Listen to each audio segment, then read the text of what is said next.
तो पावर क्या होता है? एक तरह की एनर्जी का डिसिपेट होकर के दूसरी तरह की एनर्जी में कन्वर्जन। तो एनीवे, आई होप आप सभी लोग, ज्यादातर लोग आ गए होंगे। Good morning. Power in AC start करेंगे, ठीक है? Power in AC. तो पहली चीज देखिएगा, the rate of dissipation of energy, dissipation of AC मतलब ऑल्टरनेटिंग करंट, एसी एनर्जी लिख दोगे ज्यादा अच्छा रहेगा, इज कॉल्ड पावर। तुम्हें याद होगा डीसी में पावर इक्वल टू होता था वी आई इन डीसी। अगर आप डायरेक्ट करंट इन डीसी, तो पता है पावर डीसी जो होता था, it was the product of V and I only. यानी डायरेक्ट करंट में पावर, तुम्हें पता है इसका फार्मूला था P equal to V I, right? But in AC बेटा, but in AC alternating current में पावर जो होगा, अगर हम यहाँ एसी कर दें तो ये सिर्फ वी और आई पर नहीं डिपेंड करेगा, बल्कि वी और आई में फेज डिफरेंस क्या है, फाई क्या है, उस पर भी डिपेंड करता है। But in AC power depends not only upon V and I, but also upon phi। Phi पे भी डिपेंड करता है, क्योंकि तुम्हें पता है ऑल्टरनेटिंग करंट में डिफरेंट टाइप्स ऑफ सर्किट्स होते हैं, और सर्किट्स में फेज में फर्क हो सकता है। फाई का वैल्यू जीरो केवल और केवल प्योर रेजिस्टर सर्किट पे आता था, राइट? तो इसका मतलब ये फार्मूला जो हम डीसी में पावर का पढ़ते थे, ये एसी में नहीं चलेगा। अब आया कि एसी में भी हम पावर कैसे निकालें, हम उसी पे जा रहे हैं।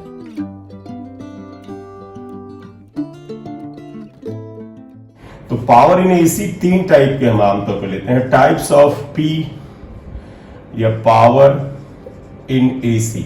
तीन तरह के पावर इन एसी होते हैं। पहले हम इसे इंस्टेंटेनियस पावर कहते हैं, हम स्टार्ट भी यहीं से करेंगे। इंस्टेंटेनियस पावर, P इंस्टेंटेनियस होगा। सेकंड एवरेज पावर आएगा, एवरेज पावर, और ये ट्रू पावर होता है। असली पावर जो हम पढ़ते हैं, जब कभी भी फ्रीक्वेंटली पावर वर्ड एसी में यूज कर लिया जाए तो एवरेज पावर ही है। तो ये वास्तव में ट्रू पावर है, ट्रू पावर होता है, इसे रियल पावर मानते हैं, यही P एवरेज होता है सेकंड। और थर्ड इज जो है, अगर होगा तो हम एपरेंट और वर्चुअल पावर कहते हैं। और तुम्हें पता है एपरेंट या वर्चुअल आरएमएस वैल्यूज को बोला जाता था, इसका मतलब पी आरएमएस ही होता होगा, इसे वर्चुअल पावर कहते हैं, और पी वर्चुअल। बोले क्लियर? इतना नोट करो, आगे चलेंगे। थोड़ा डेरिवेशन भी इसका रहता है, अगर आप क्लास 12 में होते थे डेराइव करना भी पड़ता था। यहां हम इसलिए करेंगे क्योंकि डेरिवेशन से हमें कुछ अपने फायदे होंगे अपने टाइप के, इसलिए हम करेंगे। ज्यादा बड़ा भी नहीं है, छोटा सा डेरिवेशन है, तो इसलिए करने में कोई बुराई नहीं। हो गया? चलिए, तो ये बेटा पावर इन एसी। अब ऑब्वियसली बात है, हम इंस्टेंटेनियस पावर, ट्रू पावर और आरएमएस पावर या वर्चुअल पावर में हम जाएंगे। शुरुआत के देखिए क्या आएगा, मैं जरा से कर रहा हूं, तुम्हें याद होगा ऑल्टरनेटिंग करंट में वोल्टेज और जो करंट होता है उसमें हम कोई फेज एंगल ले सकते हैं, फेज एंगल ले सकते हैं। जैसे ले, तो आप समझिएगा, मैं यहां पर let V equal to V naught sine omega T है, and I equal to I naught sine omega T plus phi है। आपको बेटा ओपन चॉइस है कि आप चाहें तो I में प्लस फाई रखें, मन हो माइनस फाई रखें, और मन हो ये माइनस या प्लस फाई यहां भी रख सकते हैं, कोई फर्क नहीं पड़ता है। हमें बस ये बताना है कि वोल्टेज और करंट है, इनमें जो है वो एक फेज डिफरेंस होना चाहिए, वो चाहे ये आगे हो, चाहे ये आगे हो, चाहे ये पीछे हो, चाहे ये पीछे हो। फाई कहीं पे भी आप डाल सकते हैं। तो आप देखिएगा यहां पर तुम्हें पता है V को इंस्टेंटेनियस वोल्टेज कहते हैं, I को इंस्टेंटेनियस करंट कहते हैं। देयरफॉर इंस्टेंटेनियस पावर, तो आप देखिएगा देयरफॉर इंस्टेंटेनियस पावर अगर हम P इंस्टेंटेनियस कर लें तो that is equal to VI आ जाएगा। तो अगर P इंस्टेंटेनियस हम लेते हैं तो V equal to V naught sine omega T, I naught sine omega T plus five, ये आता है। थोड़ा सिंप्लीफाई करें, V naught I naught sine omega T. अब एक काम करिए बेटा, यहां देखो sine omega T plus five sine A plus B का फार्मूला होता है, और तुम्हें याद होगा साइन ए प्लस बी क्या होता है, sine A cos B plus cos A sine B. तो इससे लिख सकते हैं साइन ए मतलब sine omega T, cos B मतलब कॉस फाइव, कॉस ए मतलब cos omega T sine phi, ये आया। अब अगर आप इसमें साइन ओमेगा टी से मल्टीप्लाई मार दें पूरे में, तो वी नॉट आई नॉट, ये पी इंस्टेंटेनियस है बेटा, अभी हम इंस्टेंटेनियस, जब आप बेटा इंस्टेंटेनियस वोल्टेज वी और इंस्टेंटेनियस करंट आई को मल्टीप्लाई करते हैं तो इंस्टेंटेनियस पावर आता है। रिपीटिंग, जब इंस्टेंटेनियस वोल्टेज वी और इंस्टेंटेनियस करंट आई को मल्टीप्लाई करते हैं तो इंस्टेंटेनियस पावर आता है। अभी हम इंस्टेंटेनियस पावर ही निकाल रहे हैं। देखो इससे इसमें मल्टीप्लाई करेंगे तो sine square omega T cos phi आएगा, इससे इसमें मल्टीप्लाई करेंगे sine omega T cos omega T sine phi आएगा। अब आप समझिएगा, अब हम पावर की एवरेज वैल्यू, मैंने बताया ना, true power is average power, हमें एवरेज निकालना है। अब तुम्हें यह भी ध्यान होगा, एवरेज अगर एसी में निकालना हो बेटा तो हमें किस में निकालना चाहिए, हमें पूरे साइकिल में निकालना चाहिए ना, हाफ साइकिल में निकालना तो एक व्यवस्था थी। तो actually now I want to get the average power in one complete cycle of alternating current और voltage। तो अब आप यहां पे एक वर्ड लाऊंगा, ध्यान रखिएगा, in one cycle, one complete cycle। हमें सबको याद है बेटा, चाहे cos हो चाहे sin हो, जैसे मैं यहां बना रहा हूं तो पता sin के वन कंप्लीट साइकिल में sin की वैल्यू, ये sin होता है जीरो से चलता है, जितना प्लस उतना माइनस। अगर कॉस होता तो वो भी देखिएगा वन कंप्लीट साइकिल में क्या होता है, ये यहां से चलता है, ये जाता है, फिर एक साइकिल में यहां तक जाता है। आप देखिए यहां तक जाता है, ये वन साइकिल होता है, वन साइकिल। ये भी देखो जितना पॉजिटिव है उतना ही नेगेटिव है, ये भी जितना पॉजिटिव नेगेटिव है। तो मेरा कहने का मतलब है sine of any angle, sine के किसी भी एंगल के लिए सिंगल पावर होनी चाहिए, साइन स्क्वायर नहीं, कॉस स्क्वायर नहीं, साइन ऑफ एनी एंगल की एक कंप्लीट साइकिल में जो एवरेज वैल्यू होती है वो जीरो होती है। तो आप गौर से देखिएगा, यहां साइन स्क्वायर ओमेगा टी है, तो यहां पे तो ये नियम नहीं लगा सकते, क्योंकि साइन की सिंगल पावर की sign omega T cos omega T sine theta की एक कंप्लीट साइकिल में एवरेज वैल्यू जीरो होती है, ये स्क्वायर हम नहीं लगा सकते। अब आप यहां आ जाइए, अगर यहां पर देखो sine omega T cos omega T अगर आप बात करें तो ये देखो साइन के सिंगल पावर है, वन कंप्लीट साइकिल में इसकी वैल्यू या इसकी वैल्यू जीरो होगी। दूसरी एक और बात है, मैं अगर डायरेक्ट लिखूं तो मुझे अलाउ करना, नहीं तो मैं रीजन भी बता दूंगा। साइन स्क्वायर ओमेगा टी की जो एवरेज वैल्यू होती है एक कंप्लीट साइकिल में वो हाफ होती है। अगर एसएचएम में याद हो कहीं पे जिक्र आया होगा तो फिर भी मैं लिख लूं, कोई क्वेश्चन हो रेज करिएगा। In one complete cycle of AC, AC की एक कंप्लीट साइकिल में क्या होगा, साइन ओमेगा टी की जो एवरेज वैल्यू है वो भी जीरो होती है। कॉस, हालांकि इनमें से साइन ओमेगा कॉस ओमेगा से कोई एक हो जाए तो काम चल जाएगा, कॉस ओमेगा टी की भी एवरेज वैल्यू जीरो होती है, ये आ जाएगा। लेकिन साइन स्क्वायर ओमेगा टी की जो एवरेज वैल्यू है, even cos square omega T की भी यही होती है, इसकी एवरेज वैल्यू हाफ होती है, राइट। ठीक है, तो अब हम यहां करने क्या जा रहे हैं, ध्यान रखिएगा, ये जो इक्वेशन हमने यहां छोड़ा है इसको हम इक्वेशन नंबर अगर 3 लिख दें तो हम यही करने जा रहे हैं कि अगर one complete cycle of AC में sine omega T cos omega T की एवरेज वैल्यू ले ली, तो बेटा अगर यहां पर साइन स्क्वायर ओमेगा टी की ये एवरेज वैल्यू रख देंगे, यहां पर साइन और कॉस ओमेगा टी की ये एवरेज वैल्यू रख देंगे, तो ये जो पावर आएगा अब ये इंस्टेंटेनियस नहीं आएगा, बल्कि ये कौन सा पावर आ जाएगा, एवरेज पावर आ जाएगा। तो मैं ऊपर वाला पोर्शन मिटा दूं ना बेटा। Therefore, इक्वेशन 3 बिकम्स, इक्वेशन 3 को अगर हम लिखें तो P एवरेज इक्वल टू कितना हो जाएगा, तो देखिएगा बेटा, therefore इक्वेशन 3 में हम लिखें P एवरेज ही है। अब इसे इंस्टेंटेनियस को एवरेज कर दोगे क्योंकि we are talking about average here, तो P एवरेज इक्वल टू क्या हो जाएगा, V नॉट आई नॉट, बेटा देखिएगा साइन स्क्वायर ओमेगा टी को लिख दोगे हाफ कॉस फाइव, और ये सारी वैल्यू जीरो हो जाएंगी, जीरो। तो इसका मतलब है P एवरेज जो कि ट्रू पावर है ये होता है half V not I not cos five, ये इतना आएगा। आप इसे भी ध्यान रख सकते हैं, एवरेज पावर, बेटा ये जो टर्म मैंने तुम्हें दिए, average power, instantaneous power, RMS power, ये इंपॉर्टेंट है क्योंकि एसी में इन्हीं सब टर्म से आपको अंदर भ्रम पैदा किया जाता है। क्वेश्चन पढ़ा, आपने आपने एवरेज पावर की बजाय पता चला हो सकता है आपने इंस्टेंटेनियस पावर निकाल दिया। तो इसको जरा सा ध्यान रखना कि इस इंस्टेंटेनियस एवरेज पावर वगैरह से हम कैसे डील करें। तो एनीवेज एक मिनट फिर रुक जाइएगा, यहां पर हमने क्या कहा कि एवरेज पावर ये इतना आ गया। अब अगर हम इसमें और स्पेस लें तो देखिए क्या आता है।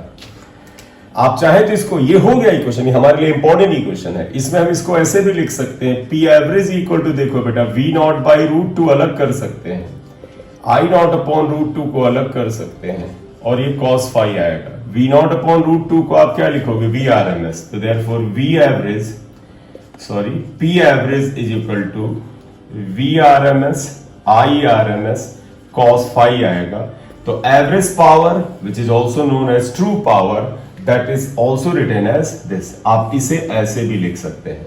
तो अगर आप देखिएगा हमारे इस पूरी की पूरी जर्नी में हमने एवरेज पावर और इंस्टेंटेनियस पावर से डील कर लिया। तो ये पी एवरेज आ गया जिसे हम ट्रू पावर कहते हैं। अब एक टर्म यहां पर और लाएंगे, लास्ट इक्वेशन 5 जो है, आप इसमें अगर आप गौर से देखें तो क्या आता है, देखो पी एवरेज आ गया। यहां पर देखो V R M S I R M S, तो पता वी और आई के प्रोडक्ट को तो पावर कहते हैं। तो ये वर्चुअल वोल्टेज, तो इसी को हम वर्चुअल पावर कर सकते हैं। तो आप कह सकते हो where V R M S and I R M S is equal to P virtual होता है, ये वर्चुअल पावर होता है, ये इतने के बराबर है।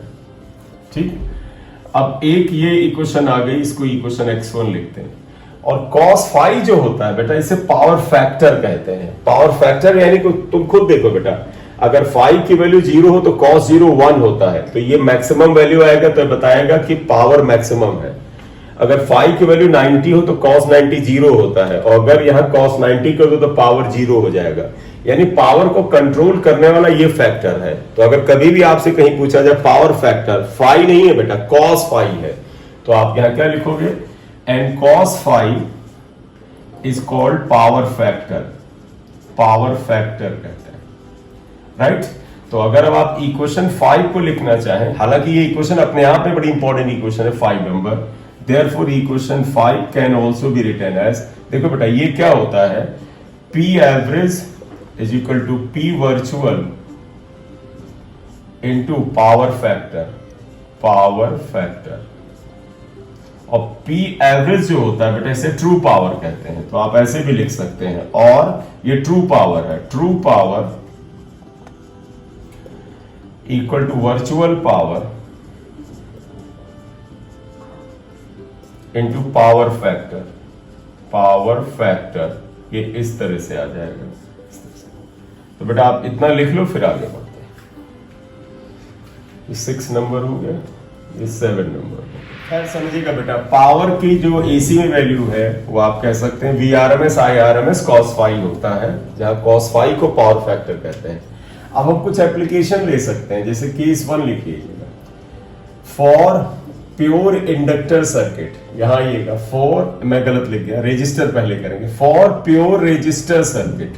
तो I am repeating, we are taking first case 1 for pure resistor circuit. अगर प्योर रजिस्टर सर्किट लेंगे तो तुम्हें याद है बेटा, फाई इक्वल टू क्या होता है, 0 होता है। क्यों बेटा, क्योंकि वोल्टेज और करंट दोनों क्या होते हैं, सेम फेज में होते हैं। ध्यान आया।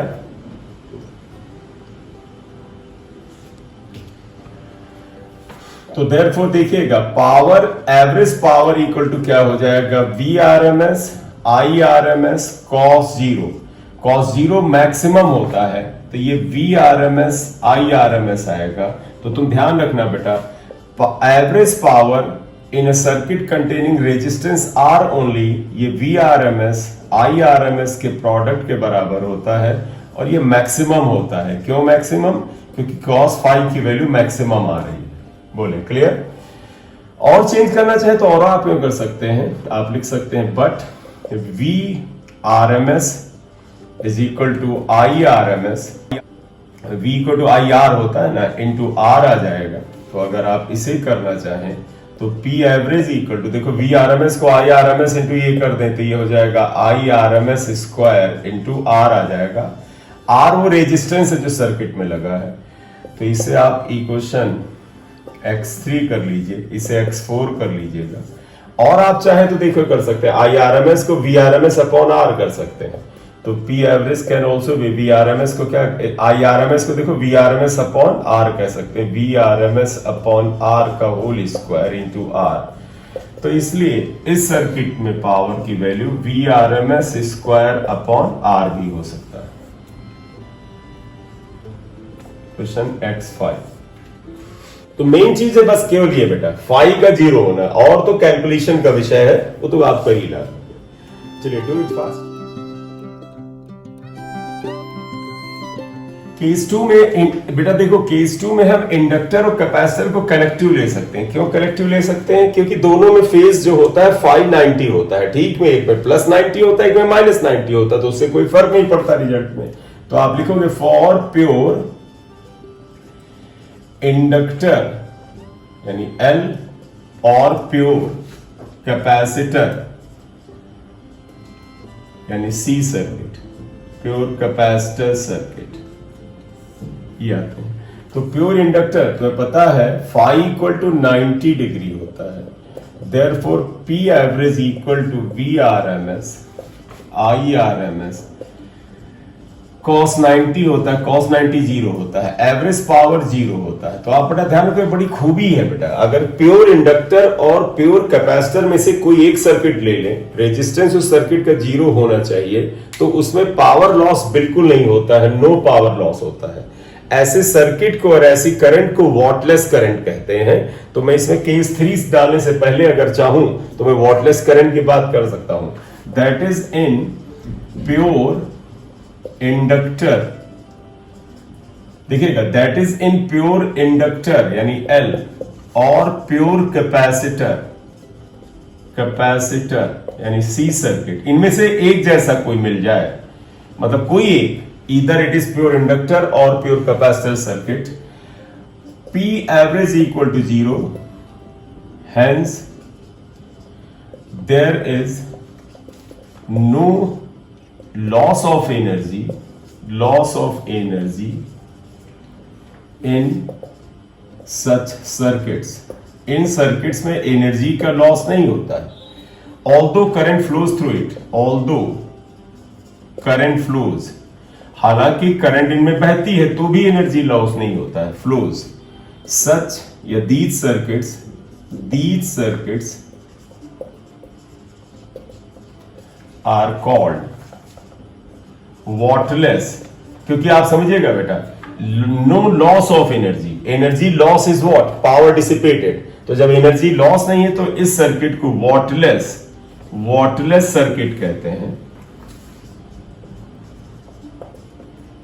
एंड ऐसी current is called wattless current. तो वॉटलेस करंट कई जगह पूछा भी जाता है, तो आप ध्यान रखिएगा ऐसी करंट को वॉटलेस करंट कहते हैं। तो वॉटलेस करंट का मतलब क्या हुआ बेटा, करंट फ्लो हो सर्किट में लेकिन पावर लॉस नहीं होना चाहिए। ऐसा इंडक्टर में और कैपेसिटर में ही हो सकता है, और डीसी के केस में नहीं, सिर्फ एसी के केस में। तो ऑल्टरनेटिंग करंट अगर प्योर इंडक्टर या प्योर कैपेसिटर से गुजरे तो उसमें पावर लॉस 0 होगा अगर रेजिस्टेंस भी 0 हो। नेचुरली प्रैक्टिकल सर्किट में रेजिस्टेंस 0 नहीं होता है, तो हम ऐसे सर्किट बनाने के लिए क्या करते हैं, रेजिस्टेंस को मिनिमाइज करते हैं।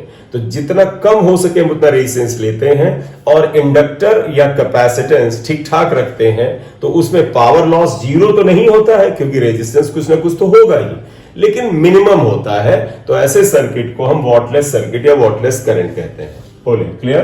केस 1 केस 2 लिया। केस 1 इसलिए लिया क्योंकि वहां एनर्जी लॉस मैक्सिमम था प्योर रेजिस्टेंस में, इनमें एनर्जी लॉस मिनिमम है, देखो 0 विच इज मिनिमम, ये मिनिमम होता है।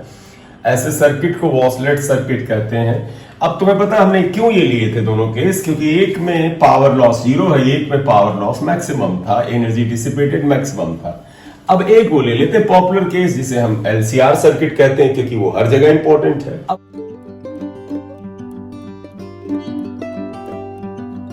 तो केस 3 ले लीजिएगा। केस 3 एलसीआर सर्किट या इन एलसीआर सर्किट। तुम्हें देखिएगा बेटा हमारा पर्पस क्या है, अगर तुम्हें पावर निकालना हो तो तुम्हें वास्तव में cos फाई निकालना। अगर तुमने हमारे अभी प्रयास देखे हो तो हमने फाई को 0 रखा एक जगह और एक जगह फाई को 90 रखा क्या होता है, इसलिए हमने कॉस फाई की वैल्यू फाइंड आउट की। तो अगर आपको एलसीआर सर्किट चाहिए तो आपको कॉस फाई चाहिए, तो पता है कॉस फाई कहां से मिलेगा, फेजर डायग्राम से। तो आप ऐसा करो, एलसीआर सर्किट का फेजर डायग्राम बनाओ, सबको याद हो जाना चाहिए फेजर डायग्राम। देखो एलसीआर सर्किट में तुम्हें याद है बेटा क्या था, करंट आई और वोल्टेज वी आर दोनों सेम फेज में थे। देखो करंट आई और वोल्टेज वी आर, किसी का माइक बेटा ऑन है, बंद कर दीजिएगा। और वोल्टेज वी एल जो था वो 90 डिग्री से लीड करता था आई पे, और जो वीसी था वो 90 से लैग करता था। यहां पे करंट आई एक ही है तो रिजल्टेंट का कोई मतलब नहीं है, वोल्टेज 3 है तो रिजल्टेंट निकालना पड़ेगा। देखो ये ऊपर है ये नीचे है, इन दोनों का रिजल्टेंट कुछ इतना आ जाएगा, ये VL माइनस या VL डिफरेंस VC कर लो। देखो बेटा इसमें से इसे घटा दो, तो अब आपके पास ये वोल्टेज बचा ये और ये आया। देखो बेटा ये वोल्टेज है ये वोल्टेज, इन दोनों का रिजल्टेंट ये आया था, वो हमने निकाला था, और वो आया था √VR square plus VL minus VC का होल स्क्वायर, ये आ गया। और तुम्हें याद रखना बेटा ये जो रिजल्टेंट वोल्टेज V है, ये जो एरो से बनाया है, और ये जो करंट I है, इसी का फेज डिफरेंस ये फाई होता है। अब इस डायग्राम में देख लो कॉस फाई क्या होता है, base upon hypotenuse, cos phi base upon hypotenuse. तो इन एलसीआर सर्किट में देखो बेटा कॉस फाई क्या आ जाएगा, डायग्राम में देखो आएगा VR अपॉन V आएगा। तो पहले तो आप यही ध्यान रखो कि ये VR अपॉन V होता है, इसको इक्वेशन Y1 लिख लो। दूसरी बात और आइएगा, अगर हम लिखें देखो कॉस फाई इक्वल टू क्या होता है, VR को आप IR लिख सकते हैं, और V को क्या लिखोगे, ये V अगर आपको पूरा लिखना है तो लिख लो, तो आप देखो क्या लिखोगे, √VR square plus VL minus VC का होल स्क्वायर, ये आता है। आगे और आए अगर इसमें तो देखिए ये IR आता है, तो पता है VR में IR होगा, हम उसे बाहर निकाल लें तो देखो √ से बाहर आएगा। देखो बेटा यहाँ IR का स्क्वायर होगा, I बाहर निकाला, यहाँ IXL यहाँ IXC होगा, तो हम R square plus XL minus XC का होल स्क्वायर को बाहर निकाल लेते हैं, ये कैंसिल हो जाता है। तो अब आप देखिएगा एलसीआर सर्किट में cos phi which is power factor, ये आता है R upon √R square plus XL minus XC का होल स्क्वायर, ये तुम्हें याद रखना है। आपको एक चीज और पता है बेटा, क्योंकि आप लोग नीट का एग्जाम देते हैं, आपको स्पीड की जरूरत होती है, तो कई बार कहोगे सर इतना ना टाइम मिले, तो एक अच्छा सा तरीका यहाँ पे ध्यान देना। देखो cos फाई आता क्या है, तो पता फाई डायमेंशन लेस होता है, तो देखो R अपॉन ये वैल्यू अगर याद करो एलसीआर सर्किट में Z होता था, तो R/Z याद रखोगे तो भी अच्छी बात है, क्योंकि ये याद रखना ज्यादा आसान है, Z की वैल्यू ये याद रखना आमतौर पर जरूरत भी हो। तो चलिए, तो ये आपने लिख लिया है, तो आप देखिएगा अब इसके बाद अगर हम यहां पर आए तो बताइएगा क्या आएगा, देयरफॉर पावर इन AC यानी P एवरेज क्या आ जाएगा, VRMS IRMS cos फाई, ये हमारा पर्पस था, तो ये होगा VRMS IRMS cos फाई को R/Z लिख दो, जब जरूरत होगी तो Z को हम डाल लेंगे। Z को हम क्या कहते हैं, हम Z को कहते हैं इम्पीडेंस। ठीक, इतना लिख लो। ये Y2 था इक्वेशन, और ये इक्वेशन Y3 है। क्या पावर इन AC के हमने 3 एग्जाम्पल लिए, और ऐसे ही अगर बेटा LR मतलब मान लीजिए इन सर्किट के अलावा जैसे आपने LR सर्किट पढ़ा है, CR सर्किट पढ़ा है, LC सर्किट पढ़ा है, उन सभी में कहीं पर पूछा जाए तो आप ऐसे ही cos फाई निकाल के पावर निकाल लेते हैं।